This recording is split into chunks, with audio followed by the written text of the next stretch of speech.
Ahead of the United Nations Conference of Small Island Development States, SIDS, scheduled for next year in Antigua and Barbuda, representatives of 16 small island developing states gathered in St. Vincent and the Grenadines this week to assess development progress and agree on priorities.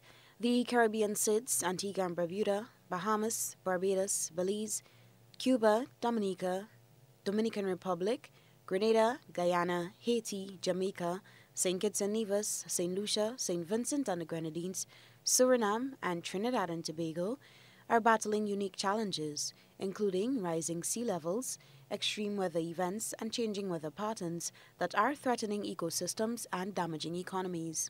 According to Kisel Melissa Peters, Minister of Foreign Affairs and Foreign Trade in St. Vincent and the Grenadines, quote, "Our region is complex, but we share a special bond due to our small size and geographic positioning and our unique vulnerabilities.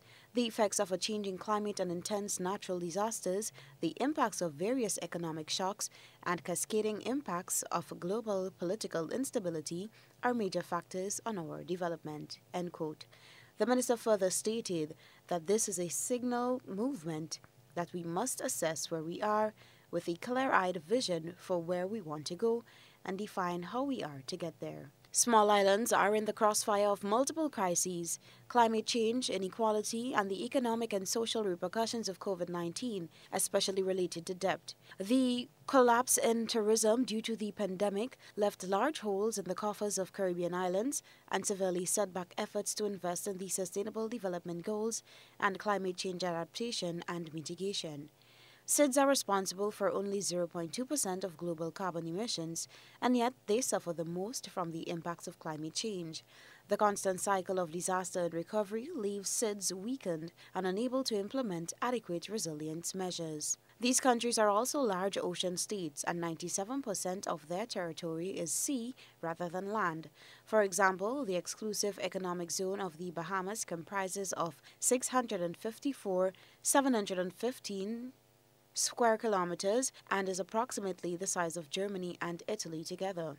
As stewards of so much of the world's ocean, it is noted that a sustainable future for the planet relies on a renewed strengthened partnership between all island nations and international community.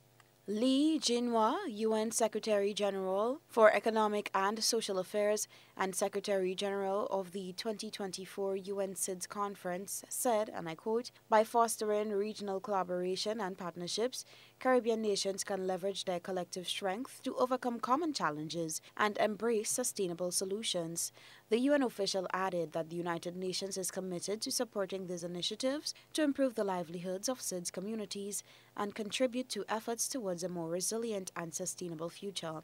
The Caribbean meeting is the second regional review meeting on the path to the fourth International Conference on Small Island Development States scheduled for Antigua and Barbuda in May 2024. One additional regional meeting will be held in Tonga for the Pacific region, followed by a final interregional gathering at Cabo Verde.